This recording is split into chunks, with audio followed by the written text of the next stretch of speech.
Unmute, please. Hello, everyone. Welcome to Stories for Change Skill Builder Workshop. Thanks for joining us after your workday. Maybe you've been on Zoom already today, and here's some more. But we're still COVID safe, so that's why we're coming to you virtual. We are joined today by, dare I say, legendary storyteller Phill Branch, who you might have seen around town at various storytelling events, including The Moth, and is also a filmmaker as well, many talents. And I just wanted to talk a little bit about why storytelling and why this museum is doing this event. When we were tossing around ideas for programming, we were talking about storytelling. I have actually done storytelling on stage and have really witnessed the power of it. I told my coming out story on stage and witnessed, several people coming up to me, thanking me for being, out and making them feel comfortable with themselves. And I just think that there's just a lot of potential in this medium. Now, our museum's vision as an institution is urban communities activating their collective power for a more equitable future. So this, I think, is a really valuable part of that. Storytelling does have an immense power to create change. And so, we were saying change the story, change the world, right? You've got to change the narrative. But when you think of activism, you often think of things like protest signs and boycotts and petitions. And I think less attention is paid to the power of the individual story. But we do know from cognitive psychology and neuroscience that stories have a profound effect on our brains. So they've done a few studies that are really fascinating. There was one done to map brain activity when a teller tells a story and when a listener listens. And they found that the brain waves of these two individuals start to synchronize. And it's called speaker-listening neurocoupling. So that's really fascinating. Another study showed that when listening to a suspenseful story, that it activates the parts of our brain associated with prediction. And why that matters is that, we're essentially trying to get inside the mind of the storyteller or of the characters, which is a really key part of empathizing. And it is this kind of empathy which can really shift our core beliefs and our actions. And that's really what we want to do if you're an activist, if you're an advocate, if you are working for a nonprofit and trying to make a difference in this world, however you are doing that. This is a really great tool. In healthcare contexts, in fact, people are more likely to change their lifestyle when they see a character that they identify with making the same change. So think about like quitting smoking, or if your friend has a story about quitting smoking, you're more likely to, or if you identify with the character that you're listening to. So, and really, let's be honest, none of us like being told what to do, right? I rankle when somebody preaches at me a little bit. And so sometimes more confrontational tactics that we use in activism can turn people away from change instead of towards it. So that's when this tool, it takes all the tools in the toolbox, right? But this is, one that is less confrontational. It's being exposed to a person's lived experience, and it makes it really real. And I'm just like, thinking about it, and I've heard people be there's some skepticism, right? Though, what is the power of one story? Is one story going to make a difference? Because you tell your story, that's just one. I would just want to read you a quote from Working Narratives, which is a really great organization, workingnarratives.org. And they specialize in storytelling and activism. And they have a really cool informative guide online called Storytelling and Social Change, a strategy guide. And in that guide, the author writes, every time we tell a story, whether it's making a speech or taking pictures, we create something. We discover ourselves and each other and what we can accomplish together. Sometimes the stories we tell are the change that we make, and they change us just as much as they change the audience. So by creating, we stay hopeful and we stay strong. We testify. So, this sort of like staying strong together thing, when you hear someone else's story, you can identify with it. And the author in this pamphlet talks about, a constellation of stories creating change. So it's like when you hear someone's story, it makes you more comfortable to come forward, and then that becomes a movement. I mean, think about, for example, the Me Too movement, which the Me Too phrase was coined by Tarana Burke in 2006, and then in 2017 it kind of took on a new life as a hashtag. And just think about all the change that has happened since then. And we have not gotten rid of sexual violence, and we have not gotten rid of sexual harassment. But wow, it has really come into the conversation, and people are listening. So I wanted to put that out there to frame what we're going to do tonight, and put it in that context of using this as a tool, and not just as entertainment. It is entertaining, but it is also a tool. So now I'm going to introduce to you Phill Branch, and I think I met this guy when I was on telling stories on stage, and he's really a mentor, I think, to me and a lot of folks in this field. So I'm really lucky to have him. So I'll just turn this over to you, Phill. Thank you so much. Well, thank you for having me. It's been great working with you and the museum to kind of collaborate in terms of telling stories with some wonderful storytellers this summer. And I'm excited to be here tonight to talk a little bit about the process of storytelling. So, hi to everybody who's out there. I see you in the chat. One of the things that we're going to do tonight, we're going to listen to a little piece of a story that I did as part of a project, and one that I also helped other storytellers compose stories for. So we're going to talk a little bit about what I wrote, talk about why I wrote it.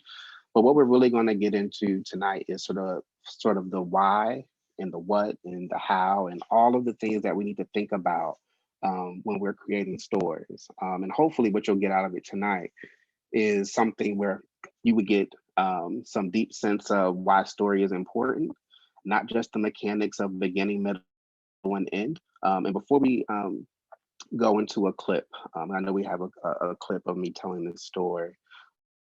I want to talk a little bit about how story works for me and how story is a living, breathing thing that I use in every aspect of my life, right? As a parent, as a professor, I use stories. When I go out and do work in the community, I use storytelling because it's a way to get people to understand you without, again, like lecturing or standing over them and telling them facts. I find that stories are a really good way to find that connection. And what I'm learning more and more, and of course, yeah, I'm not 20, but I am still learning every day, is that stories change. You can tell a story 20 times and then find new meaning in it the 21st time you tell the story. So something that recently happened for me is that I've been telling the story for years, about an incident that happened when I was 9 years old. I had gone to this school where a teacher, in my estimation, had been picking on me for various reasons. And at some point, the teacher threw a piece of chalk at me. I was in the fourth grade. She threw a piece of chalk that didn't hit me, but came really close to hitting me in the head. And I was offended, and a little bit hurt by what she had done, and upset. So I began to rub my eye, to make it red so that I could tell my parents that she had hit me in the eye with chalk. Don't judge me. So I rub my eye, I go home, I tell my parents there's a big brouhaha about this, and they come up to the school. They want to confront the teacher, and the teacher denies it, but there's broken chalk in the back of the classroom. So I picked up the broken pieces of chalk as evidence of what had happened to me. Um, and she had to apologize to me. The principal made her apologize for hitting me with this chalk. He's like, clearly you hit him, his eyes red, there's chalk on the floor, just apologize. And years later, I told my parents that she hadn't actually hit me with the chalk, but I held on to that story for many years. Um, and when I was in my 20s, I told them, and my mother's point at hearing that I had not been hit was that she shouldn't have thrown the chalk in the first place. Now, when I've told that story over the years, I've told it for laughs, about being mischievous and sort of also understanding some of the undertones, of a teacher who was in an inner city school who didn't seem to really want to be there with the types of students she had to teach, being frustrated with me in part because I was a gifted student who didn't um, need to pay attention in the same ways, and she found it frustrating, and then she threw a piece of chalk at me. But I never talk about the story from the ways of which, um, as an adult, I can see at 9 years old, I was incredibly hurt by having a teacher who didn't like me, a teacher who, for some reason, chose to single me out. And also being a young Black boy in an inner city school, having a white teacher throw something at my head. Parts of the story are funny, but there are layers to it that were not, right? And then I began to think about in recent years all of the things that were underneath me being distracted in school, and all of the things that were underneath me um, during that time period when I was 9 years old that made me act out in the ways that I wanted to act out at that time. And it was pretty much about survival, being a short, slight, really smart, I'm going to use the word nerd, in a certain community can make you a target. So not only was I a target by people who are my own age, I became a target by this very adult woman who was supposed to be a caretaker. That story is less funny. And one of the things that I've been working on and what we'll talk about today is, especially if you're doing work as an activist, as a community organizer, as someone who is looking to be an evangelist for something that is really important, there's the story that you can tell to entertain, to get on stage, tell over drinks with friends, and then there's the story that really lives in your memory. Um, and both of those stories can be true, but one of them has, I think, a different level of impact.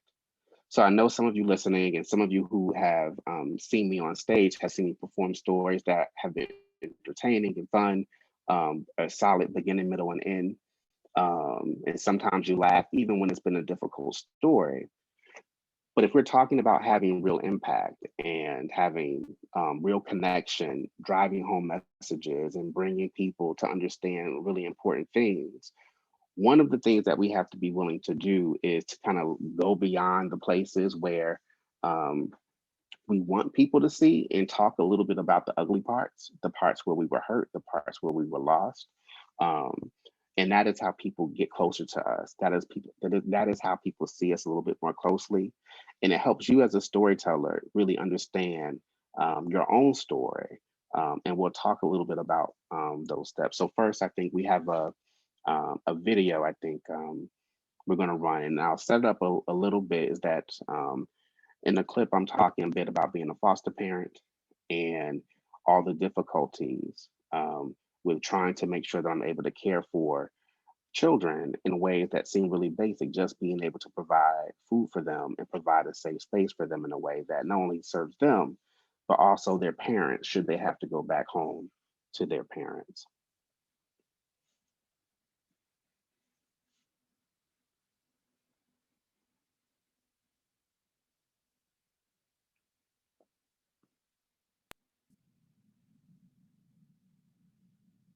And we went down a WIC to sign up. In the process, although very grateful for the resource, it was a little grueling. The paperwork, the children had to give blood. It was a physical, had to answer all these questions. And it took a really long time. And I watched other people who were not foster parents, just mothers who were just trying to get milk for their babies and get food for their babies, struggling through this process, not wanting to be there, not feeling respected, and just having a really hard time.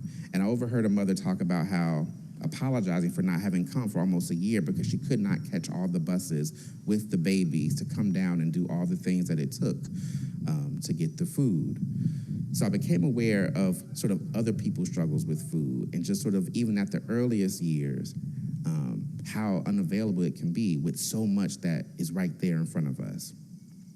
And then a baby came into my life who had allergies and could not drink regular formula.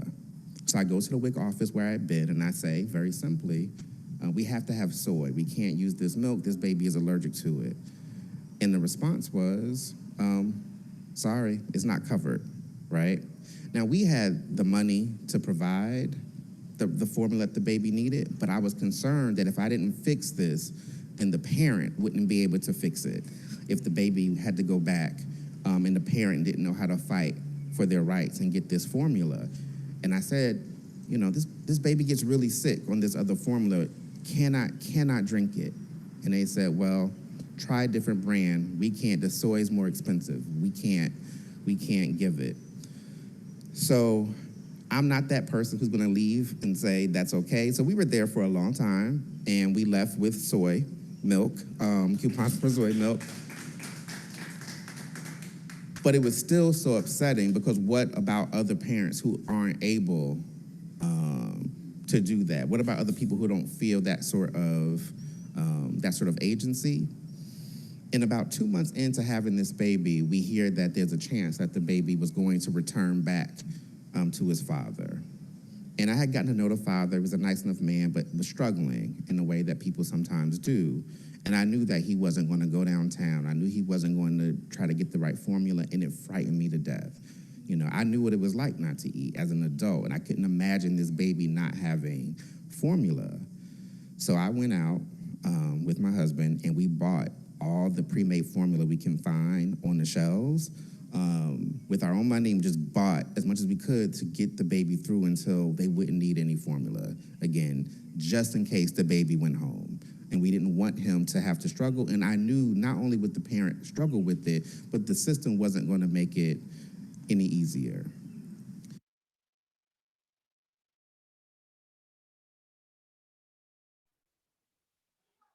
So as in this story, one of the things that I've talked a lot about being a foster parent before. Um, in the longer version of the story that you'll get to see at some time, what I also talk about is my own food insecurity in ways that I hadn't talked about before, and I'm still talking about and working through now. Because what you find is that when you can kind of broaden the scope and talk about the larger pieces, you can find these connections that where you're not just looking at somebody else's life and saying, what about them? You're also thinking about the ways in which your life connects to other people. And I think that makes such a difference when you, as a storyteller, are putting yourself in the center. It's essential in talking about all the parts of yourself as you relate to whatever it is. So I have this foster parent story, but there's also this story where in my 20s, when I went out to LA to become an artist, I struggled financially and I had trouble finding food, and I wasn't always able to talk about that with people. And I was hungry, and I was in film school, and I was doing all these amazing things, and I was hungry a lot. I was hungry my entire first year and probably my second year of film school in ways that I didn't always speak about. And I talked about how that kind of hunger, that kind of having a lack of resources made an impact on the way in which, as a foster parent, when I deal with my children, how I saw their plight, having some understanding of what it was to not have, even if it wasn't in the same ways in which um, they have struggled. So I'm going to pull up. There's a couple of questions that I think that um, I think we all, as storytellers, have to think about when we're creating stories. I'm going to try to run through some of this and hopefully give you guys some time to talk and ask questions about story and talk about the ways in which you're using story. So first, I want to say that this teacher who you're seeing, this is me in the 6th grade graduating.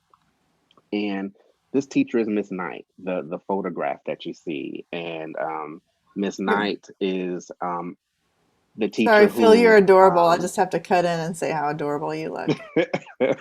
thank you.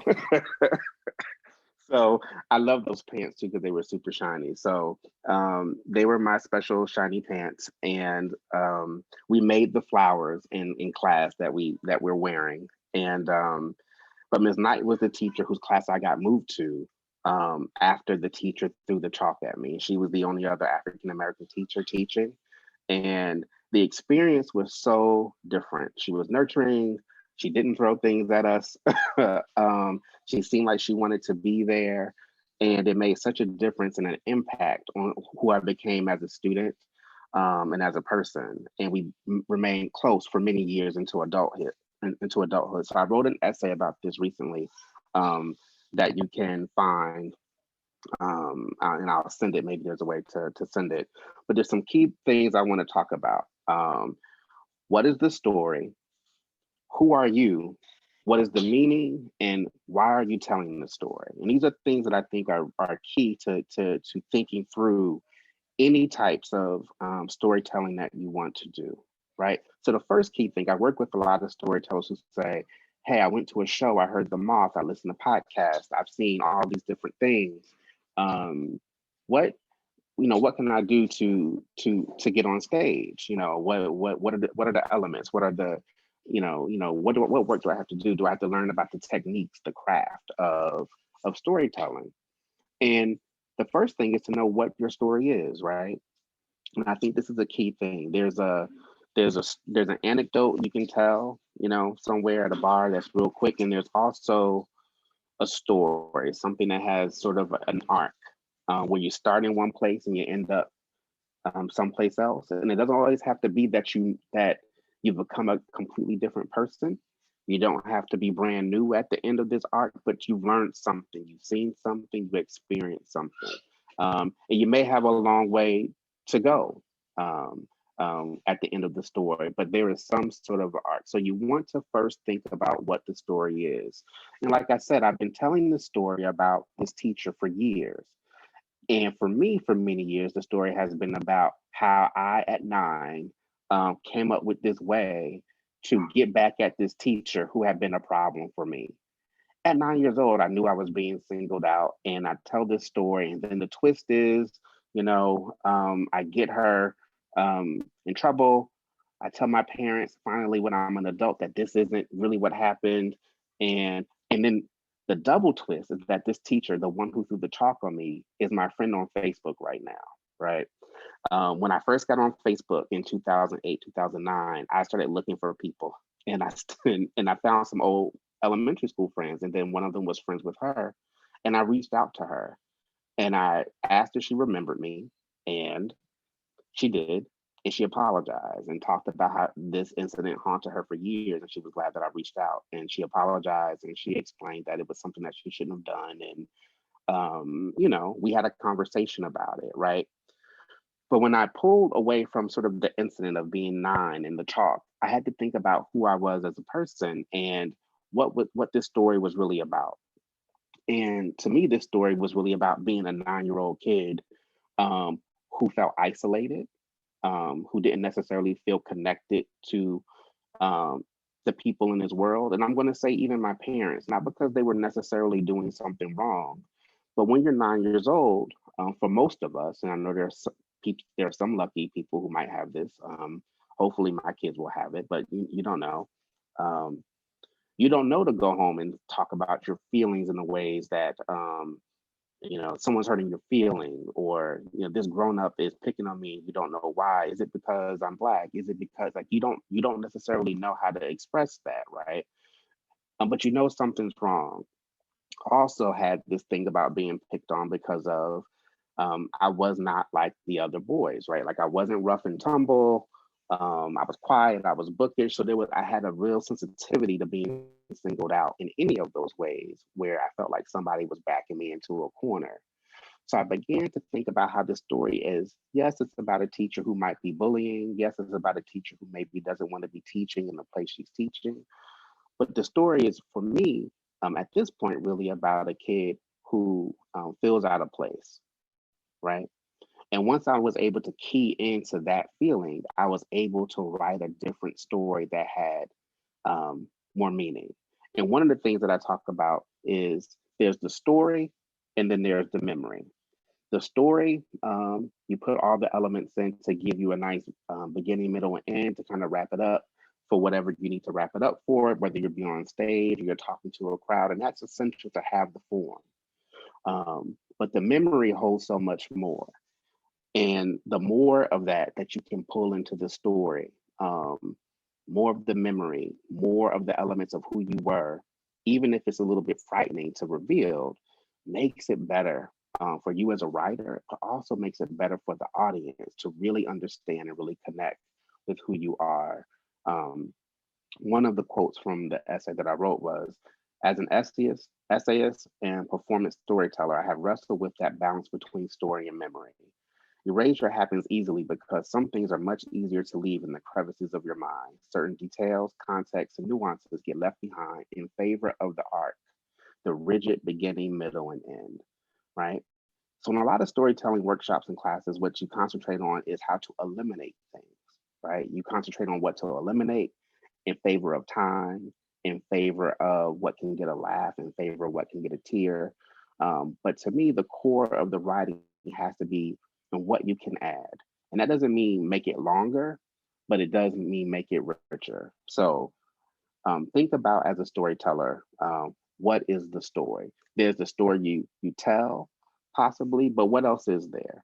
And that's the part you want to spend the most time on. And I've done a lot of work going back to many of my old essays and then rereading them and making sure and thinking about, am I skipping over the most important part of the story? Was I scared at some point to write what was really there? And am I able to write it now? So take the time to really think about what the story is. Um, It sounds like you're the saying question, that vulnerability is a pretty big part of it. it is it in openness, right? Again, when we tell these stories, we're usually not the only people in the story, right? There are other characters, there are other players. And what happens is not every player in your story has a favorable role, right? And that player might be your mom, your dad, your cousin, your partner. And then you don't realize it. You start to massage a story to not necessarily offend, or you take away certain elements of it because you think, well, this is my life. I don't have to include this person in it. And then once you start to peel away those layers, you may not have the actual core essence of the story. And so you have to be vulnerable and be willing to accept that your story is your story. And that's sometimes a really hard thing to do because you think you owe it to other people to not tell the full story because it may not look good for them, you know. Yeah. Can you Um, give them an example of the difference between a story and an anecdote? Like what's an anecdote? um, and I had one in my head too when I said it.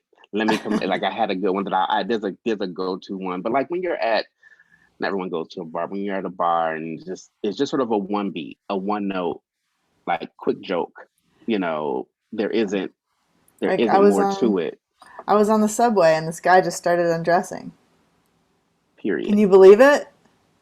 Right. Right? That's it.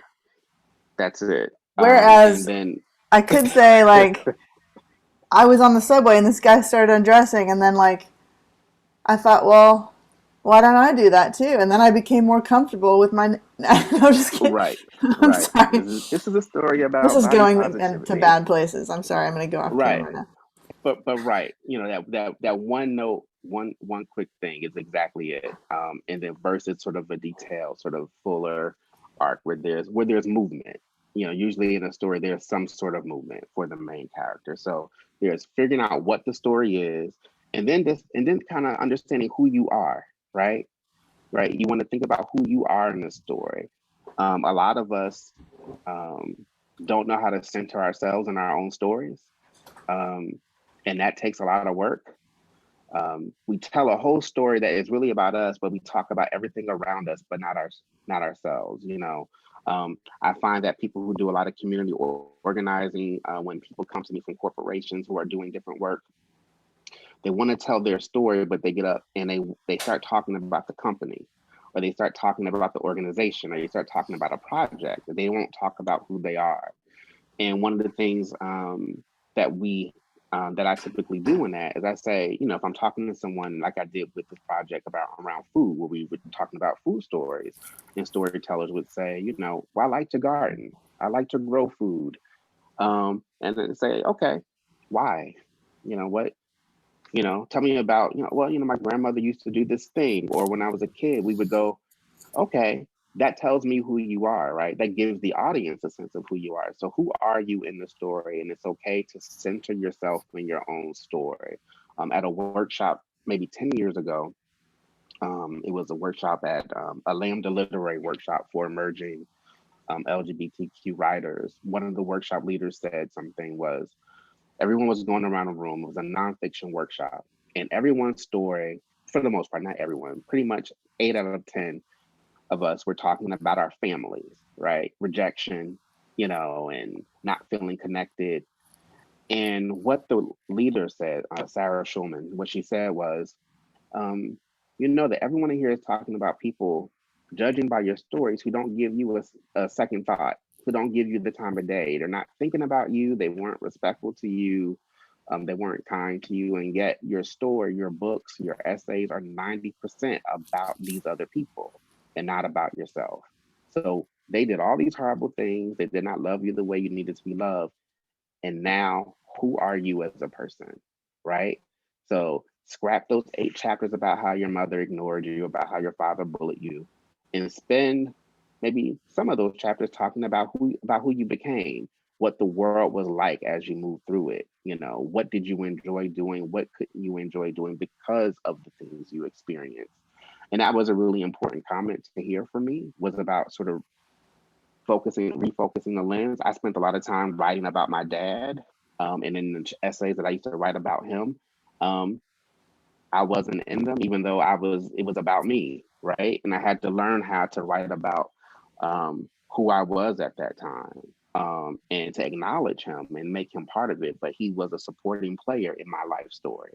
So you have to figure out who you are. If you're talking about doing work as a fundraiser, even if you're working on behalf of an organization, someone wants to know why you're standing up trying to raise funds for this organization. So tell me a little bit about what gets you excited about whatever it is you're raising funds for, right? Maybe there's a story that relates back to the work that you're doing, right? I am working with a person now who is raising funds and doing some work for an organization that's closely tied to some things that were related to when they were a small child. Talk about being a young girl who was interested in certain things, but now you're leading this organization that helps raise funds for other young girls to be able to do the same thing you wish to do when you were a child. So tell the story about being a young girl wanting to do these things that you couldn't afford. So learn how to center yourself and be okay with putting yourself in your own story. It sounds simple enough, but it is actually hard to do. Um, was there another question I see you thinking? No, okay. The next bullet I think is a key one where I talk about um, what is the meaning of the story, right? And you may not know that until you write, right? And write as much as you need to write. Write. I tell my students, write long, write everything, and then let's go back to it and think about what stays, what what gets broken down into a third or fourth story, what disappears forever because maybe you don't need it for any story, but whatever it is, write it all, and then start to focus in and think about what does it mean? What would you like your audience to to walk away with? Um, and you may not always know. I didn't know that I was telling out. I have a story that I didn't realize was a coming out story. Right, I was just telling the story that I thought was funny about an experience when I was in my early 20s. Um, I did not realize that I was really talking about, what it was like to be sort of in a closet and experiencing life for the first time, because I never framed it as a coming out story when I was living it, right? Um, but in terms of genre, that's what it was, and then I had to think about, so why is this story important? How does this story impact people's lives, right? And to be honest, I wasn't sure, but I knew that if I was going to get on stage and talk about something so personal, at the very least, what I wanted the meaning to be was that, it gets better. Like, that whatever it is, I went through this thing, but here I am, and I'm able to be on this stage and talk about it, that things can be okay. And that was enough for me, because sometimes you have to let the meaning um, come from other people's interpretations of it, but it's good for you as a storyteller, I believe, to have some sense of what it is that you would like people to walk away with when you leave the stage, because that gives you some sense of purpose. Um, and then what happens is people approach you, if you're giving a talk or you're doing some kind of performance, and people will tell you what the story meant to them. And sometimes it is completely not what you intended, but you can understand how someone got that meaning. But usually, if you're centered enough to understand what you want the meaning to be, even if the interpretations are different, usually there's alignment between you and the audience. So it's a good idea to think about what meaning is, and how you kind of can go about kind of figuring that out is, one, writing as much as you can about the subject. Um, and then this is another part about writing that people don't do enough of. And I tell my students this, and I'm a professor at Goucher College, and I've been teaching English and media studies. One of the things I tell students is, you have to read. You have to read to write, right? Don't type an essay and hand it to me 20 seconds later, right? It's not done. You have to read it, right? Because that is part of the process. I think figuring out meaning comes from the reading of your work. Read it, set it down. And I don't know that you even need to have someone else read it at that stage, because they interpret it in a different way, right?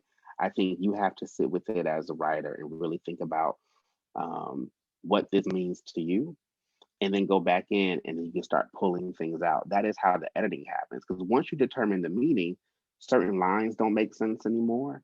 Certain sections don't make sense anymore. I've lost many pieces of dialogue, sections of a story that I thought were really good, but they didn't go with the meaning that I had decided the story had, right? So if the meaning was this, and this piece of dialogue was great, but it doesn't quite fit that, then it has to go, and it makes the story clearer, and it gets you closer to expressing what it is that you want to say. So to me, the meaning piece comes from reading and sitting with um, the work. I don't want to keep, if there are questions, I'm not looking at the chat or anything. I can keep going. No, I think we're doing good. Okay. Tell people So, they're gonna have an exercise soon. okay. We're You're gonna have an exercise soon. we are not gonna Uh, let people off the hook no, no, without no. doing So, anything. in this last bullet, is, why are you telling the story? And that's the broad sense of sort of like, what, why, on this sort of deep level, but also literally, why are you getting on stage? To make people um, um, laugh? Are you trying to sell something? Are you trying to persuade? Are you trying to raise money? All of those things make a difference on how you decide to present your story. Um, there's a difference, and I do a lot of performance storytelling. The Moth, Story Collider, Perfect Liars Club, different places. And each one of those shows is different, right? And I find that some stories don't work for certain shows. And some shows I don't do because um, my meaning doesn't relate to those shows. I can't adjust my stories to fit the audiences for those shows. So I have to make those choices not to perform or not to participate. So why are you telling the stories about who is the audience? What do you want from it? What would you like to accomplish? What are your goals overall with the story? And again, that will impact how your story is received, how you write the story, um, how people then how you're then able to reap the benefits from whatever that story is, especially if you're using the story as a resource or as a tool to as a creative tool, as a business tool. So the why is important. What is motivating you to do this? Uh, at one point, my goal was I love to be on stage telling the story. I am way more comfortable being on stage talking to hundreds of people on a microphone than I am being at a party with 17 people in a drink trying to figure out how to have weird conversation. I'm not good at that. Um, and I just love to be on stage. Love, love, love, love, love, love, love. And then while I like that, my why has shifted recently. My why has become more personal. My why has been to figure some things out by myself about myself. And sometimes these stories end up on stage. Sometimes these stories end up in an essay. And sometimes it just end up in a notebook. But I have been spending more time just writing for myself and not doing as much performing.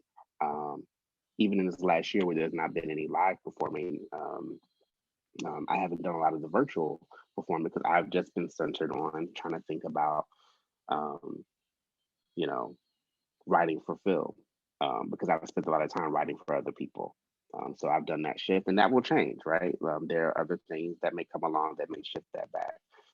So these are the things I like to think about, and I will say there are things like turning points and beginning, middle, end, like all the sort of things you can get into in like a 7-week workshop and or English class about basic narratives. You've heard a lot of that before, but what typically is missing, and I'm going to say this, and we're going to go into exercise, is that I listen to a lot of stories. I go to a lot of shows. People come to me a lot with stories. Um, the example I use is that when slam poetry first happened, became a big thing in the 90s when Def Poetry Jam just sort of put that in the universe. There was a moment right before it blew up where there was a natural cadence. People were coming to the craft um, with inventive ideas and doing things that were original. And it was sort of really nice to see this art form to sort of take shape. And then it became repetition. People were just doing the same beats they had seen before, right? So what's happening in a lot of storytelling performance is that people have seen a lot of it and then they're going, okay, these are the beats that work in the story. So you can go from show to show in many cases and pretty much almost hear and see the same beats, right? So we can learn beats, we can learn sort of organizational styles, but what I think is so important, and I know I've had this happen to me as a storyteller when I've gone to perform in other places, is that the story gets stripped of the meaning. Sometimes the story gets stripped of some of these layers that I'm talking about. And while it may be entertaining, I have certainly told a story on stage that did not feel like what I wanted it to feel like, right? So um, I believe there's a way to start here to understand what the story is, to have a sense of who you are, and then work around that to develop sort of the organizational structural elements to tell a solid beginning, middle, and end. So Anna has a question. If there is more than one reason why you're telling a story, do you focus on the one that's most important rather, or try to meld them all into one? if I can bring it together, I try to overlap. I think sometimes I have a few stories where there are multiple themes. Um, But I think what happens is I think about where I'm going to present the story, and sometimes that will let me know if I highlight over the other. But I try to bring it all in. But the audience, if there is an intended audience other than myself, I think about that audience, and that helps me sort of decide the balance. Good question. All right, so how are we going to get these folks involved in their own storytelling? So one of the things that I do, even now, is that I have a million things going on, and sometimes when I just want to write, I get stuck and I can't think about um, what to write about. And this is an exercise I've been doing probably now for 15 years. I got it from another instructor when I first started doing some storytelling work. Is that we would start our workshops with either a photograph or, and she would say, just look at this picture and then just jot things down, whatever comes to mind. Or she would just set the timer and say, I want you to think about a thing. And she would just name a thing and you would just write. Um, um, um, you would just write for 2 minutes about what that thing is. And you never know what comes up in that. So we're going to do a free writing exercise tonight. We're just going to do it for, let's say, like about a minute and a half. You think is good? How much time do we have? I'm looking. Good. So, Yeah, let's do a minute, and then we can have more time to talk. yep. So, um, da, da, da. So for 1 minute, and we're going to time it. Type or jot down if you have a pen. Um, um, let's see, what's a fun one? How about every place? Um, Anybody you know. And this is a good one because sometimes you think anybody I know, right?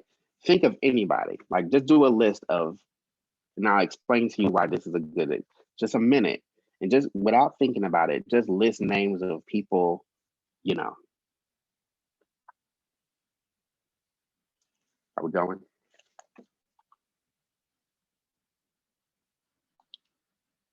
Are you timing or am I timing?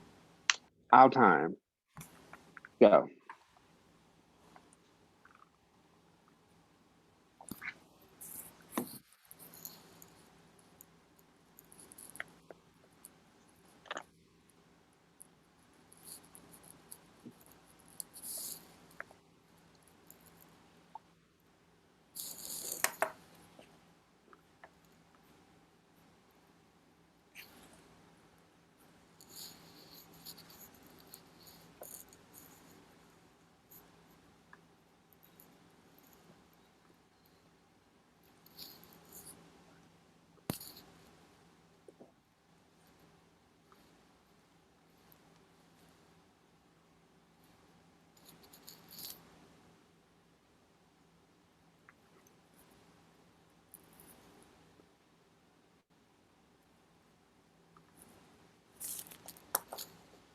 All right.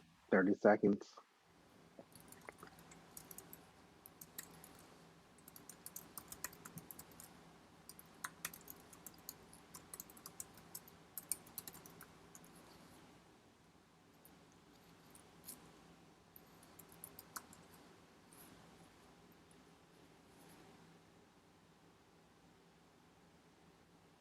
All right, time.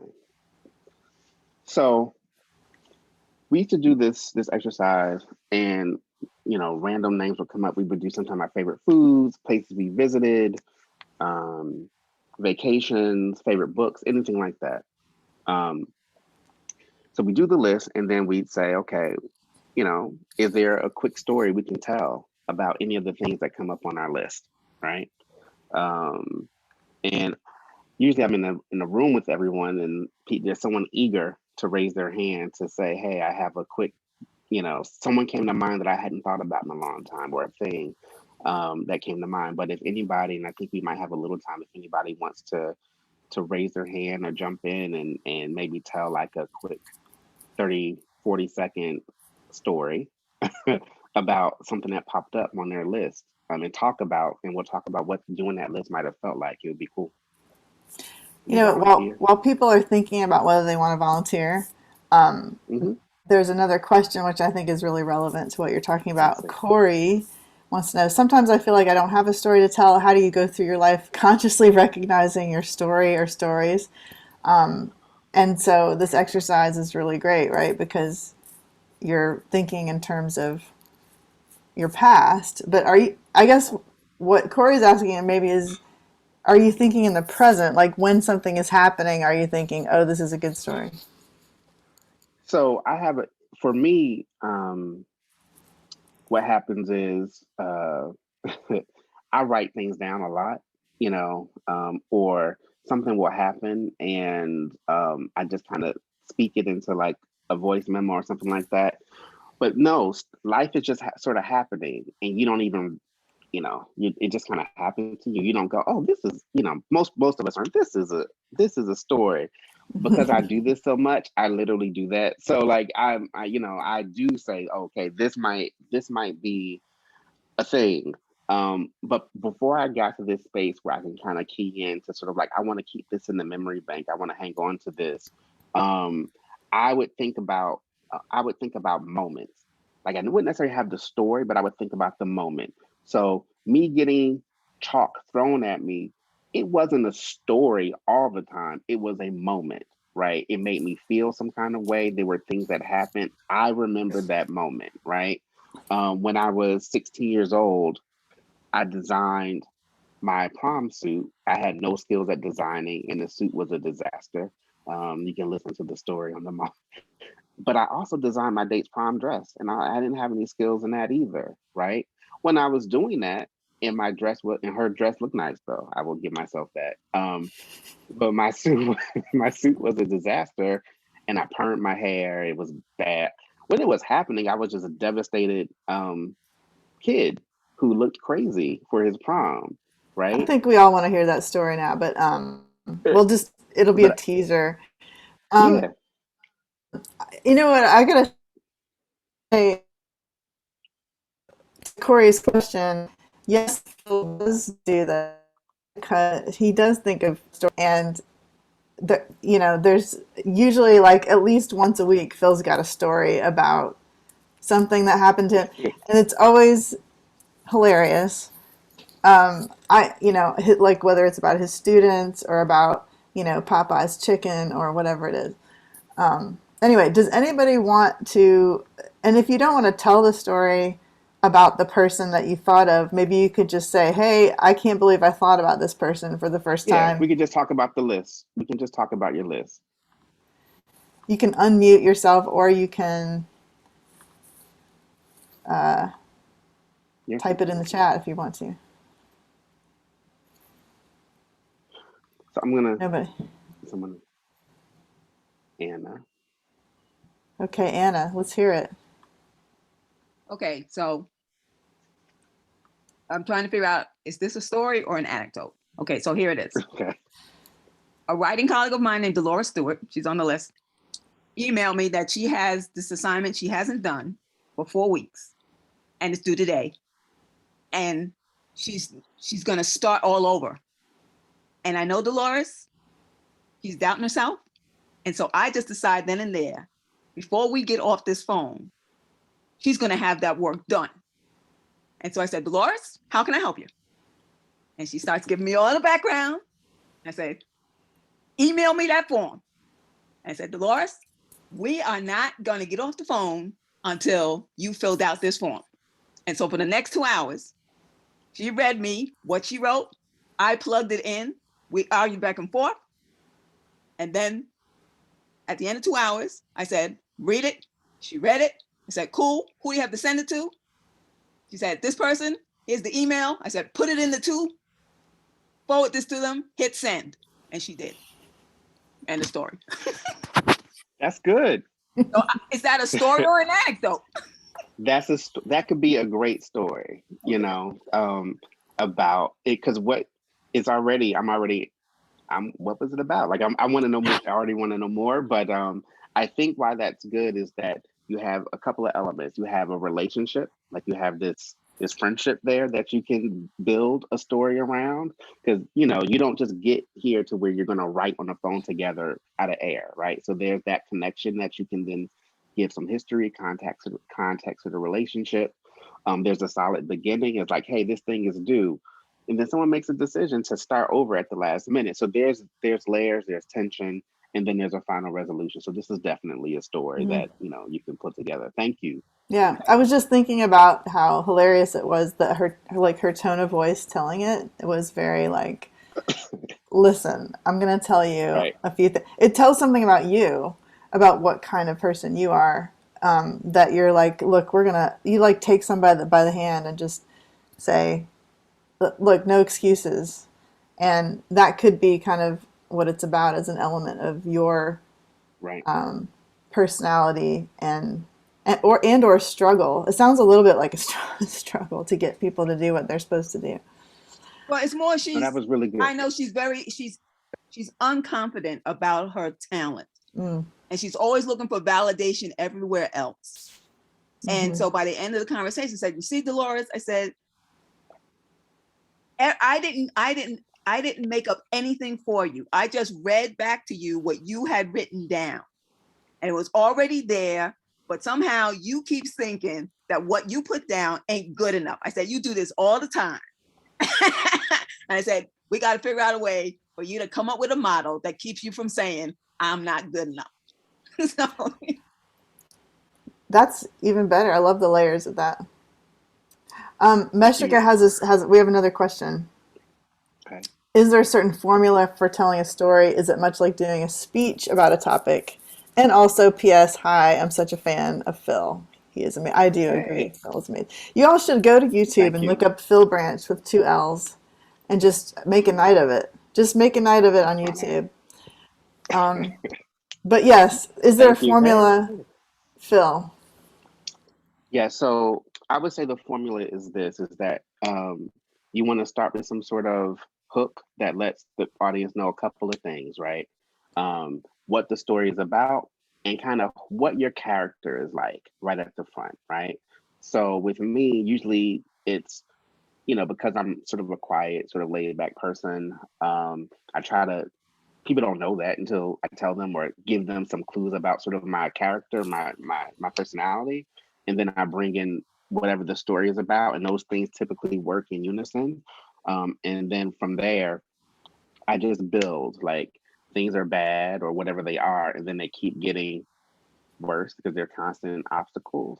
And then there's the turnaround point where you figure out that this either you're going to lose this battle or you're going to win it, right? So it's really about starting with what the story is about and who you are, so that the audience knows how to take the ride with you.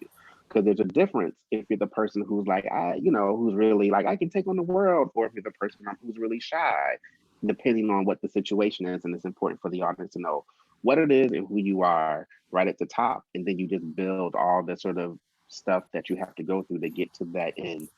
It's sort of the basic sort of elements, and you're not trying to tell people. And this is important to say. You want to show people the story. You want to paint a picture about where you are because they weren't there with you. You want to describe your friend. You want to give some sense, some visual sense, that the people listening were not there with you. You have to paint pictures. You're not just telling us, I was sad. Give us an example. Show us how.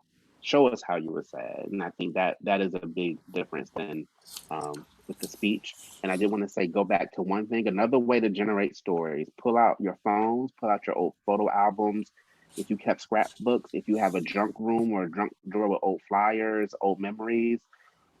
I've been doing this for a long time where I just save things. And I just, sometimes if I don't have any ideas or I'm stuck, I go into my old box of my old treasure chest of things and I just flip through old photo albums, and then something will click. And I may not know what the story is, but I'll remember that night and I'll remember something that somebody said. And I just kind of just take the journey with that. So just look at old photographs, listen to old music is good too. Just listen to music sometimes that you used to like or things, and just it'll bring things up for you. So Phill, I want to butt in and just to tell a little bit about, because we're running out of time, about what we have cooked up for the next month. So the project that we engaged Phill in is a lot bigger than just this program. We have a big exhibition that just opened at the museum called Food for the People, Eating and Activism in Greater Washington. And this is about food justice and all these different elements of our food system that are kind of invisible. And we were thinking, well, there's a lot of people's stories that are invisible too. So we recruited 7 different folks who are not on-stage storytellers, and we gave them a stage to tell their own story from their own perspective. And we got a farmer, we've got some folks who have been on food stamps, some, a restaurant worker, essential food workers. And so we provided a stage, recorded those stories, and now we're going to interview those folks a little bit more about their story in the coming weeks. So Phill actually took them through the whole process of learning how to really shape and create their story over several weeks. And I think they turned out really, really well. I'm so proud of all the participants. But we are going to then be, providing more opportunities for those stories to be told. And so do you want to leave anybody with some resources, Phill? Yeah, so 2 things. Here's some other places. Some places where I have performed, and they're local in the area that if you're interested in telling stories, the Moth, Story Collider, Perfect Liars Club are all great story district. The Stoop is here in Baltimore. And the last place you see is Storytelling on Purpose. If you can find it on Facebook, and the website is there.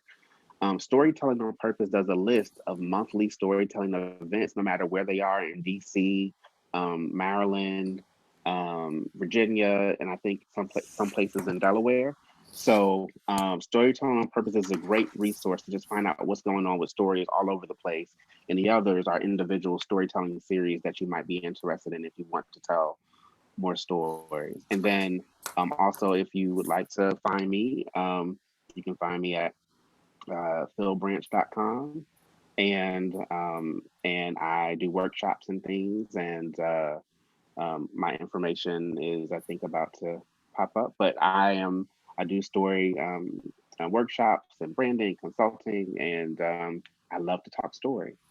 So just let me know, just reach out, and if you're here tonight and you just kind of have a story brewing and you want to talk about it, let me know. Thank you all so much for coming. We hope to be seeing more of you in the coming weeks. The programs are on September 1st, September 15th, and September 29th. So we'll have 2 stories each night with interviews. So you're welcome to join in.